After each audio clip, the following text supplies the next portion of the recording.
The AU first requires a person of Raila's caliber to fire it up, bring it into the people. Our former Prime Minister?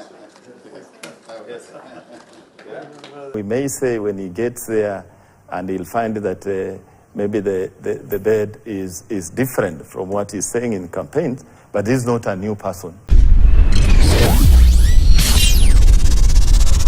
He's the man of the moment. All right. I think the former Prime Minister has something in him that when he sets on a competition, there's always excitement. And the way Kenya is doing it is even adding up to that. You can remember that, we've started so early. The President and even the Prime Cabinet Secretary have always sought, anytime they have a congregation of African leaders, they sell their candidate. That's what the way before the unveiling. So we've seen, even I think, is it yesterday or a day ago, when the Prime Cabinet Secretary was in Japan, again he used that opportunity to campaign for his candidate, and we are told there were almost 25 African ministers, and ministers play that quiet vote for their heads of state.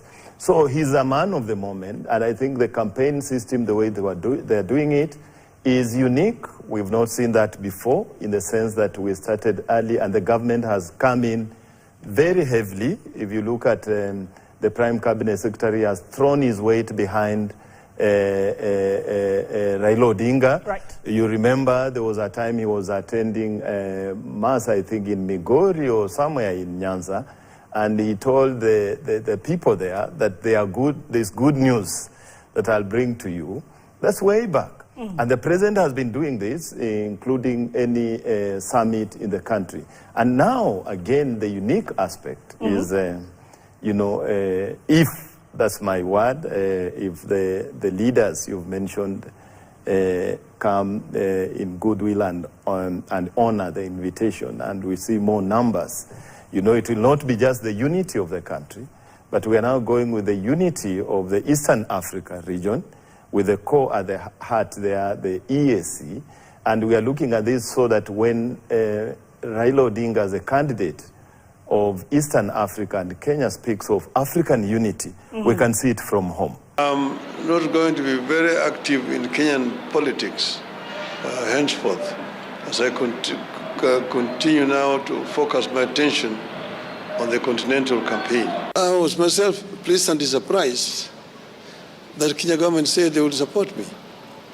I was expecting them to say no. I don't know the reason why they said yes. Raila Amolo Odinga has got the requisite experience. As I said in another forum, he has seen both hot and cold. And Africa is beaming with both hot and cold. I'm curious now to hear from you, Muliro. Do you think all these things that the ambassador is mentioning, Raila Odinga would be able to achieve following his track record in the country and now his vision for Africa? Are you confident that this particular three candidates we're seeing from different countries, Madagascar, Mauritius, and Djibouti, would not be a major threat to him? And if so, which of these candidates do you think might pose as a threat for Raila Odinga after especially displaying his vision for Africa? Very good. Thank you very much. Honorable Raila Odinga. And you'll see that he's actually the person by nature of his politics. AU now requires to be fired up. AU requires to be excited. AU requires to be taken back to the hands of the Africans themselves. There's something like, we say what? The ripple effect. All right. It's like from the drop in water, near the source, there's strength. So the AU is like that. When you're moving away from Addis, you come, it fades, and you find that the African people themselves cannot put a finger on what the AU can do for them. So the AU first requires a person of Raila's caliber to fire it up, bring it into the people. And that's why I think he's getting every opportunity, whether it is a cultural opportunity, and is addressing Africa. And he should continue like that. In fact, apart from that very technocratic vision, let him just simplify his address to African people. You know, talk about the simplest things like hunger, you know, like flooding, things that affect the common, as they say, the bottom person in Africa. All right. And I think in matters of how the AU works, remember, Anki, there have been reports on reforms. And Honorable Raila Odinga was there during the idea of High Representative for Infrastructure. These reports are there. He doesn't need to go back and reinvent the wheel. What is lacking in the AU is now implementation of all this, turning even the sloganeering, you know, like silencing the guns, African solutions for African problems. All right. This time around, the theme is about training an African, you know, educating an African fit for the 21st century. So turn that into action. And I think with the excitement, it just requires a fired up person, you know, the arrowhead of the AU, and that is the chair of the AUC. From today onwards, the candidate will intensify his continental engagements by traveling far and wide to present himself to the leadership of African states. Kenya has set the tempo. Okay. And I think even by nature, going back, by nature of the person in charge of the foreign affairs, you know, the way we have seen progressively twice the former prime minister as a candidate meeting the prime cabinet secretary and minister for cabinet secretary for foreign affairs and addressing the world and Kenyans. So I think, in my view, apart from we may say when he gets there and he'll find that maybe the bed is different from what he's saying in campaigns, but he's not a new person on African issues. He has actually really articulated them, even when he was not a candidate for the AUC chair person. You never underrate anybody until it is done. Now, the question that you ask is important. What does that win mean? Of course, any country in what you might call soft power is always good to have one of their own lead an international organization, such as the African Union, but also even to host such organizations. If you look at, for instance, the UN system, the AU and other organizations, countries tend to really support their candidate because it really puts the country on the map.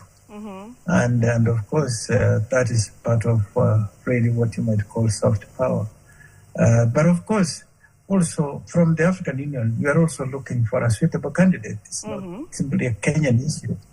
This is a continent. Who's fit for the job to do that kind of job? And when you look at what the job description entails, I think that is, to me, a bigger consideration too. And that's what I would go for. And so what it means for Kenya, of course, is, as I was saying early on, it's a pride of the country, but also, you know, offering the best that Kenya would be able to. It would come as simple as it comes right now, Ambassador. Is Africa united? Are we any close to the dream of the Pan-Africanism this far? Are we united? Are we close to it? No, if we were united, I mean, it is a work in progress. We've come a long way, but we still have a long, long way to go. And I'm not naive to the fact that there are challenges. Right. And there are going to be, you know, huge mountains to climb ahead before we get to where our destination is. But I think, to me, it's not, you know, the journey of 1,000 miles starts with the step that you take. If you look at what is happening in the continent, Africa is coming of age, and Africa now realizes that the world out there is not going to come to Africa's aid. You are mentioning about food security. You are mentioning about these pandemics we are having. You are mentioning about the low level of trade that is taking place between African countries. So many. And if you look at the rest of the world, for instance, in Europe, they trade within each other about 60% and all that. And if Africa is going to tackle the poverty that we have, the unemployment that we have, the underdevelopment that we have no choice. All right. So it's not something nice to do. It is a necessity for Africa. And so I see this as a must do. But of course, it takes time to get people on board to understand. And implementation is not taken by the African Union.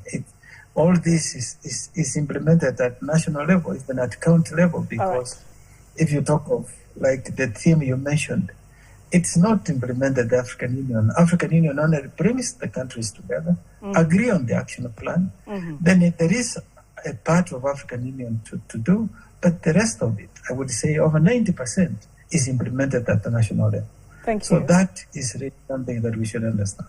Kenya needs first to organize these campaigns very well in terms of coordination between the campaign team of the candidate and the government. The government should take charge, in fact, harmonize all the roadmaps. And then next, we should be able to use our infrastructure. We have that edge that we have more missions in Africa, almost over 20, but then our competitors, like for instance, if we took, for example, Djibouti has less than 10. So, and the infrastructure of your missions is also very important in galvanizing what the ambassador talked about, the chemistry and all, introducing yourself to the candidates. So, for me, I think this, as they say, it's not just for the candidate, it's not just for Kenya, it's not just for East Africa, but for Africa. Right. Yes, and therefore I think our candidate must wear the coat of Pan-Africanism.